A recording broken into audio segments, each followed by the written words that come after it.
कभी कभी जिंदगी में सबसे खतरनाक चेहरा वही होता है जो बाहर से सबसे मासूम नजर आए। ये कहानी है शिवानी चौहान की, 28 साल की, स्मार्ट, खूबसूरत और आत्मनिर्भर महिला। बाहर से उसकी जिंदगी परफेक्ट लगती थी, अच्छी नौकरी, प्यार करने वाला पति और एक सुकून भरा घर। लेकिन कहते हैं ना, सच हमेशा वैसा नहीं होता जैसा दिखता है। उस मुस्कान के पीछे छुपा था एक गहरा राज, और वही राज उसकी मौत की वजह बना। एक रात शिवानी रहस्यमयी तरीके से गायब हो गई और कुछ दिनों बाद उसकी लाश शहर के एक सुनसान इलाके में मिली। अब सवाल ये है, क्या ये हत्या उसके पति के शक का नतीजा थी?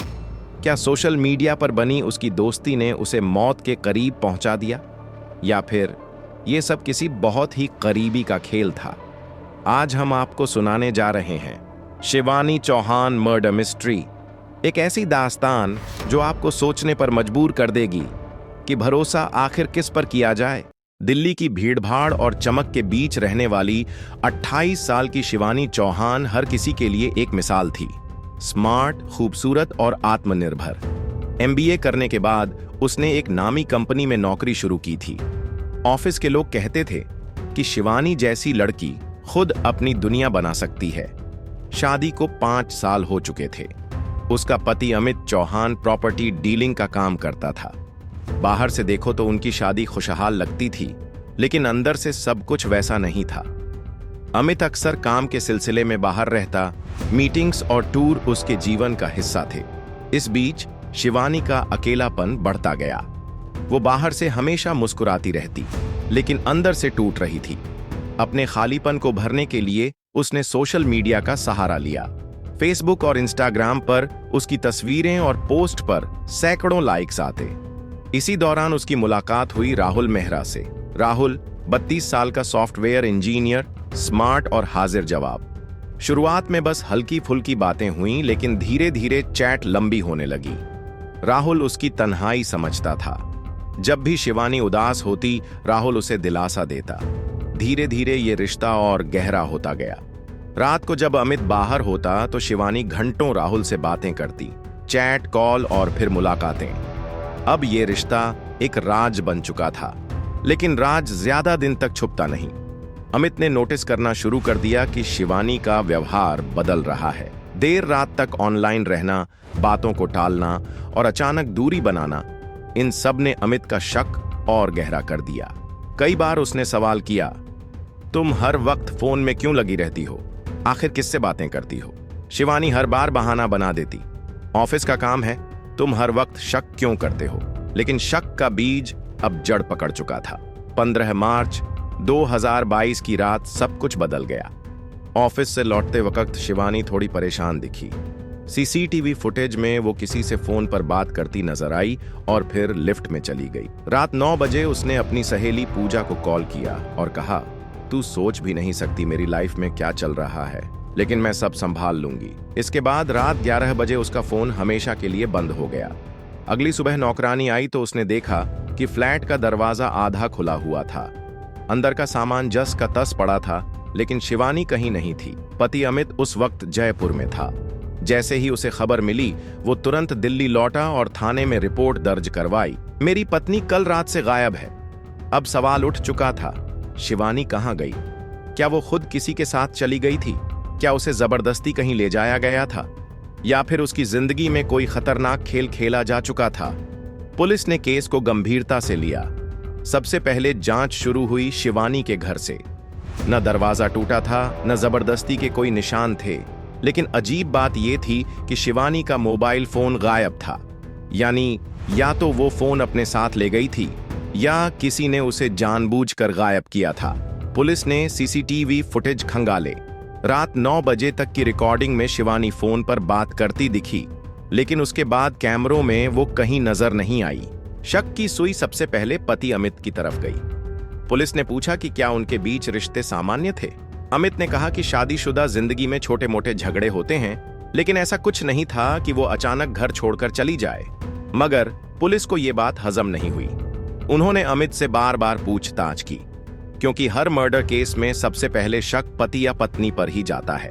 उधर पुलिस को शिवानी की कॉल डिटेल्स में कुछ और कहानी मिली।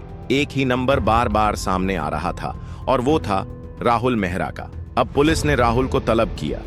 राहुल ने साफ कहा कि हाँ, उसकी दोस्ती शिवानी से थी, लेकिन ये सिर्फ दोस्ती थी, कुछ और नहीं। पुलिस ने जब गहराई से पूछताछ की तो राहुल ने स्वीकार किया कि वो दोनों कई बार मिले थे।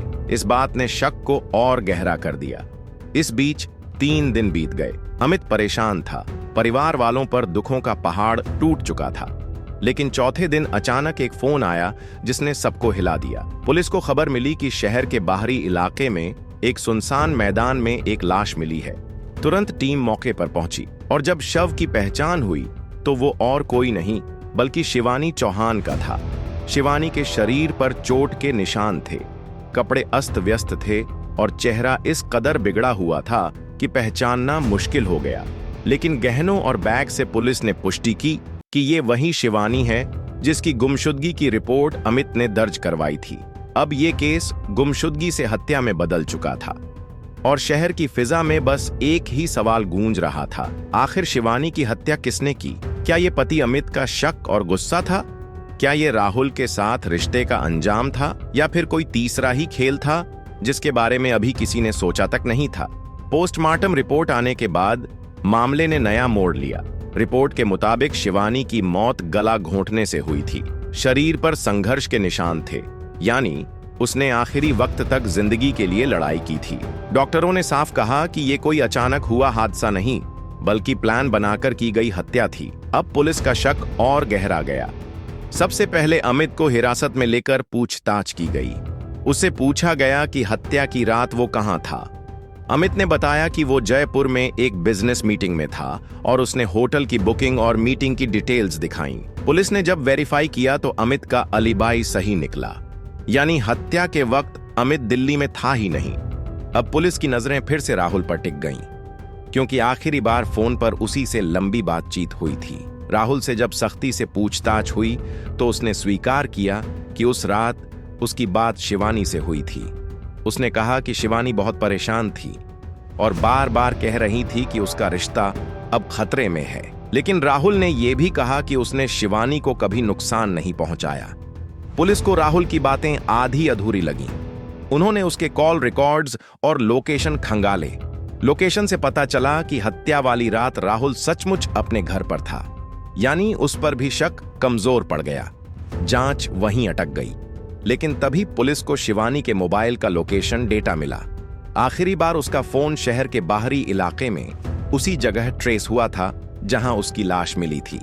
लेकिन लाश के पास उसका फोन नहीं मिला। इसका मतलब साफ था कि हत्यारा जानबूझकर फोन लेकर गया था ताकि सबूत मिटा सके। पुलिस ने और गहराई से सुराग ढूंढे। शिवानी की एक करीबी सहेली पूजा से पूछताछ की गई। पूजा ने कहा कि हत्या वाली रात शिवानी ने उसे फोन करके कहा था कि उसकी जिंदगी में बहुत बड़ा तूफान आने वाला है, लेकिन उसने ये नहीं बताया कि आखिर किस बात की वजह से। ये बयान पुलिस को और उलझा गया।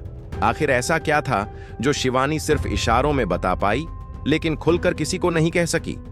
अब शक की परतें धीरे धीरे खुल रही थीं। पुलिस को यकीन था कि हत्या किसी बहुत करीबी ने की है, लेकिन सवाल यह था कि वो करीबी कौन था, पति प्रेमी या कोई और तीसरा इंसान? पुलिस के लिए मामला अब पहेली बन चुका था। पति अमित और राहुल दोनों पर शक था, लेकिन किसी के खिलाफ ठोस सबूत नहीं मिल रहा था। तभी फॉरेंसिक टीम की रिपोर्ट आई। शिवानी के कपड़ों और नाखूनों से कुछ अजीब तरह के निशान और स्किन पार्टिकल्स मिले थे। इसका मतलब साफ था कि उसने अपने कातिल से जमकर संघर्ष किया था। पुलिस ने डीएनए टेस्ट करवाने का फैसला लिया। इस बीच पुलिस ने सीसीटीवी फुटेज दोबारा खंगाले। एक कैमरे में रात करीब 9:30 बजे शिवानी अपने फ्लैट से बाहर निकलती नजर आई। उसके साथ कोई नहीं था, लेकिन उसने टैक्सी रोकी और उसमें बैठ गई। पुलिस ने टैक्सी ड्राइवर तक पहुंचने की कोशिश की और आखिरकार उसे ढूंढ निकाला। ड्राइवर ने बताया कि उसने शिवानी को शहर के बाहरी इलाके तक छोड़ा था। वहां शिवानी को एक आदमी मिला और फिर दोनों साथ में चले गए। ड्राइवर ने कहा कि वो आदमी लंबा सा था और उसने कैप पहनी हुई थी, इसलिए चेहरा साफ नहीं दिखा। यह बयान पुलिस के लिए बेहद अहम था। अब शक का दायरा और बढ़ गया। कौन था वो शख्स जो शिवानी को मिलने के लिए बुला रहा था? पुलिस ने तुरंत राहुल से पूछा। लेकिन उसने साफ इनकार कर दिया। उसके फोन लोकेशन और टैक्सी ड्राइवर के बयान में फर्क था, इसलिए पुलिस फिलहाल उसे छोड़कर नए सुराग तलाशने लगी। डीएनए रिपोर्ट आने के बाद पुलिस के होश उड़ गए। नाखूनों में मिले सैंपल किसी अनजान शख्स के थे, न अमित से मेल खा रहे थे और न ही राहुल से। इसका मतलब था कि कहानी में कोई तीसरा आदमी शामिल था, जो अब तक सामने ही नहीं आया। शिवानी के कॉल रिकॉर्ड्स में पुलिस ने एक और नंबर देखा। यह नंबर पिछले कुछ हफ्तों से एक्टिव था और अक्सर देर रात को शिवानी से लंबी बातें करता था। लेकिन हैरानी की बात यह थी कि वो नंबर फर्जी आईडी पर लिया गया था। पुलिस ने जब उस नंबर की लोकेशन ट्रैक की तो पता चला कि वो अक्सर अमित के ऑफिस के आसपास एक्टिव रहता था। ये नया सुराग चौंकाने वाला था। क्या अमित ने किसी और को हायर किया था, या फिर ये कोई ऐसा शख्स था जो लंबे वक्त से शिवानी के करीब आने की कोशिश कर रहा था? जांच आगे बढ़ रही थी और रहस्य और गहरा होता जा रहा था। अब साफ लग रहा था कि ये कोई अचानक हुई हत्या नहीं, बल्कि पूरी प्लानिंग का नतीजा थी। लेकिन ये प्लान किसने बनाया था और क्यों, इसका जवाब अभी भी पुलिस के पास नहीं था। डीएनए रिपोर्ट की गुत्थी सुलझाने में पुलिस जुटी थी कि तभी एक और गवाह सामने आया। वो टैक्सी ड्राइवर जिसने शिवानी को छोड़ा था, 2 दिन बाद थाने पहुंचा और बोला कि उसे उस रात की एक और बात याद आई है। उसने कहा कि जिस आदमी ने शिवानी को रिसीव किया था वो पहले भी 1-2 बार उसकी टैक्सी में बैठ चुका है। ड्राइवर ने उसका चेहरा धुंधला सा याद किया और बताया कि वो आदमी शायद रियल एस्टेट का काम करता है। ये सुनते ही पुलिस का ध्यान फिर से अमित पर गया, क्योंकि वो खुद प्रॉपर्टी डीलिंग का काम करता था। पुलिस ने अमित से फिर पूछताछ की, इस बार सख्ती से। अमित ने फिर वही अलिबाई दी कि वो जयपुर में था, लेकिन पुलिस को अब उस पर शक गहरा हो गया। तभी जांच में एक और बड़ा सुराग मिला। उस फर्जी नंबर की लोकेशन जो बार बार अमित के ऑफिस के पास एक्टिव होती थी, आखिरी बार शिवानी की मौत वाली रात उसी सुनसान मैदान के पास मिली थी। ये बात सामने आते ही पुलिस को शक होने लगा कि हत्या में अमित की सीधी भूमिका हो सकती है, भले ही उसने खुद हाथ न लगाया हो। लेकिन कहानी में एक और ट्विस्ट तब आया जब डीएनए रिपोर्ट पूरी डिटेल में आई। नाखूनों में मिला सैंपल न अमित का था न राहुल का, ये किसी तीसरे शख्स का था। और जब पुलिस ने डीएनए डाटाबेस खंगाला तो मैच मिल गया। ये डीएनए अमित के एक पुराने बिजनेस पार्टनर विकास शर्मा का था, जिससे उसका झगड़ा चल रहा था। अब सवाल उठने लगे, आखिर विकास का शिवानी से क्या लेना देना था? पुलिस ने विकास को गिरफ्तार किया और पूछताछ शुरू की। पहले तो उसने सब कुछ नकार दिया, लेकिन जैसे ही पुलिस ने डीएनए का सबूत दिखाया वो टूट गया। विकास ने कबूल किया कि उसे अमित से पुराने बिजनेस के पैसों का बदला लेना था और इसी वजह से उसने अमित के सबसे करीबी को निशाना बनाया, उसकी पत्नी शिवानी को। लेकिन उसके बयान में भी कई झोल थे। उसने कहा कि वो शिवानी को जानता ही नहीं था, जबकि कॉल रिकॉर्ड्स में उसके नंबर से कई बार संपर्क हुआ था। पुलिस को अब लगने लगा कि ये कोई सीधी सादी दुश्मनी का मामला नहीं है, इसमें कई परतें हैं।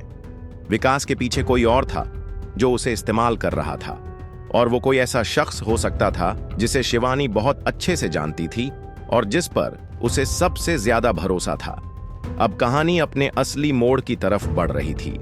हत्यारा कौन था, इसका चेहरा सामने आने ही वाला था, लेकिन उस खुलासे ने पुलिस को भी हिलाकर रख दिया। पुलिस विकास से लगातार पूछताछ कर रही थी और आखिरकार उसने असली राज उगल दिया। उसने कबूल किया कि वो इस साजिश में अकेला नहीं था। असल में उसे मदद मिली थी एक ऐसे इंसान से जो शिवानी के बहुत करीब था। पुलिस ने जब और दबाव बनाया तो विकास ने बताया कि उसे ये काम करने के लिए किसी ने उकसाया था और शिवानी को मिलने बुलाने का इंतजाम भी उसी शख्स ने किया था।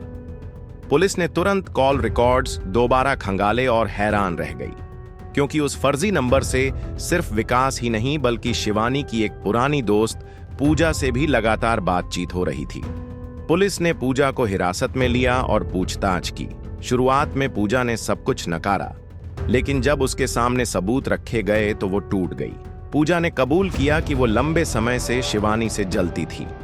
कॉलेज के समय से ही दोनों के बीच अनबन थी, लेकिन शादी और करियर में शिवानी के आगे निकल जाने से उसके मन में जहर भर गया था।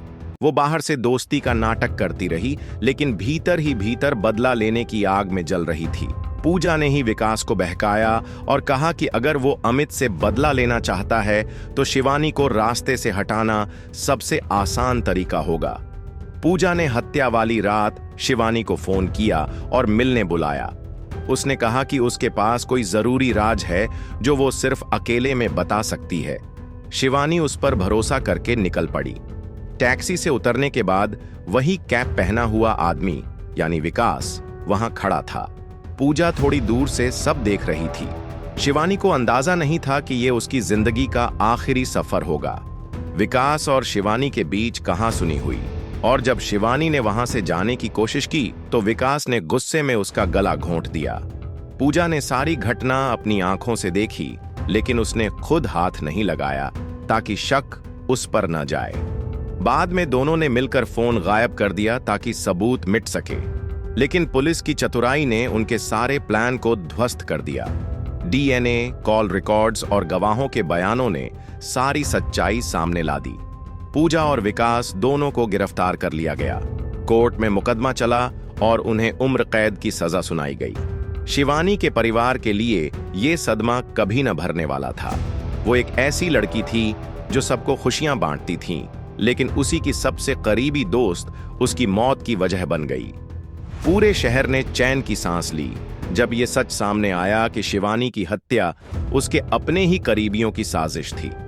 पुलिस की मेहनत और सबूतों की जांच ने एक बार फिर साबित कर दिया कि अपराध कितना भी चालाक क्यों न हो, सच एक दिन बाहर आ ही जाता है। कोर्ट ने पूजा और विकास दोनों को उम्र कैद की सजा सुनाई, लेकिन इस फैसले से भी शिवानी के परिवार का दर्द कम नहीं हो सका। उन्होंने अपनी बेटी, बहन और पत्नी को हमेशा के लिए खो दिया। इस केस ने समाज को एक गहरी सीख दी कि सबसे बड़ा खतरा कभी कभी हमारे अपने ही बन जाते हैं। जलन और ईर्ष्या इंसान को ऐसा अंधा बना देती है कि वो दोस्ती और रिश्तों का खून करने से भी पीछे नहीं हटता। शिवानी का किस्सा हमेशा याद दिलाएगा कि हमें सतर्क रहना चाहिए और हर चमकती मुस्कान के पीछे छिपे इरादों को समझना भी जरूरी है। अगर आपको ये क्राइम स्टोरी पसंद आई हो और आप ऐसी ही और सच्ची कहानियां देखना चाहते हैं तो चैनल को सब्सक्राइब करना न भूलें। वीडियो को लाइक करें, अपने दोस्तों के साथ शेयर करें और कमेंट करके बताएं कि अगली बार आप किस केस की कहानी सुनना चाहेंगे। आपके सपोर्ट से ही हमें और ऐसी कहानियां लाने की ताकत मिलती है।